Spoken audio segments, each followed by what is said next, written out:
High viewers, இப்போ பார்த்தீங்கன்னா என்ன ஃபால்ட் அப்படின்னு பார்க்கலாம். பட்டு இது ஃபால்ட்டா இல்லையான்னு எனக்கு தெரியல. இப்போ நீங்கள் லைட் பார்க்கல இல்லையா?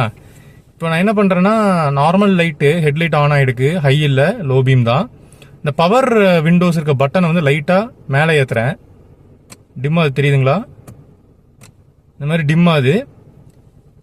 உங்களுக்கு இன்ஜின் நாய்ஸ்லையுமே ஒரு வேரியேஷன் தெரியுது. அது மொபைலில் கேட்கறதுக்கு வாய்ப்பு இல்லை. இங்கே வருங்க,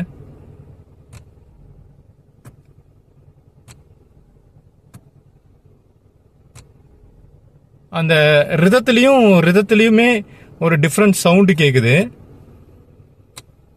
தெரியுதுங்களா? இப்போ நான் 2 பவர் விண்டோவும் இறக்குறேன், கூடுற பிரைட் ஆகுது. அந்த ரிதம், இன்ஜின் ரிதமும் மாறுது. இப்போ ஃபுல்லாக ஏற்றிலையும் லைட்டாக இதாகிடுது பாருங்க. இது மேலே போய் முட்டுது, பிரைட் ஆகுது கம்மியாகுது, பிரைட் ஆகுது கம்மியாகுதுங்க பாருங்க. ஸோ இது என்ன ரீசன்னு தெரியல. 4 பவர் விண்டோவும் வருது. இது ரியரு ஏறி இருக்க பவர் விண்டோ ஃபுல்லாக ரைஸ் ஆகி க்ளோஸ் ஆகிருக்கு. பட் பட்டனை மட்டும் நான் இது பண்ணுறேன். பட் ஸ்டில் அந்த லைட் வந்து டிம் அண்ட் டிப் ஆகுது. அதாவது டிம் அண்ட் டிப் இல்லை, டிம் அதுங்க வருங்க. கீழே ப்ரெஸ் பண்ணாலும் ஆகுது.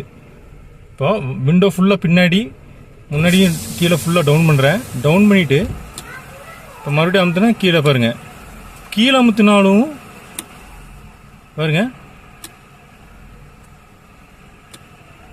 இன்ஜினில் ஒரு சவுண்ட் வேரியேஷனே தெரியுது. பாருங்க, வரேன் விட்டுனே அமுத்துனே கொஞ்சம் இது ஒரு மாதிரி, அது விட்டுனே இங்கே பாருங்க ஒரு மாதிரி ரைஸ் ஆகும் பாருங்க.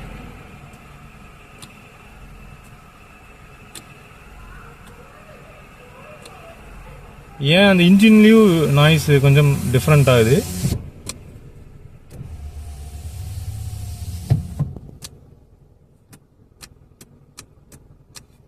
இங்க பாருங்க எவ்வளோ பவர் சர்ஜ் இருக்குன்னு.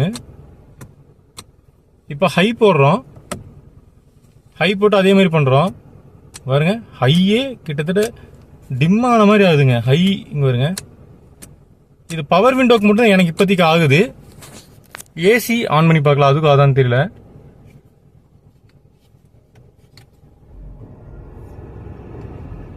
ஆனால் ஏசிக்கு ஆகலை. இங்கே பாருங்க, ஏசிக்கு ஆகுது, ஏசிக்கு ஆகுது.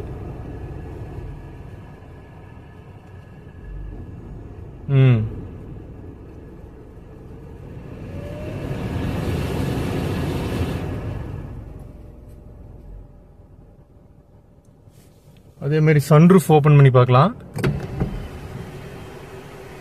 பிரைட்னஸ் பாருங்க கம்மியாகுது.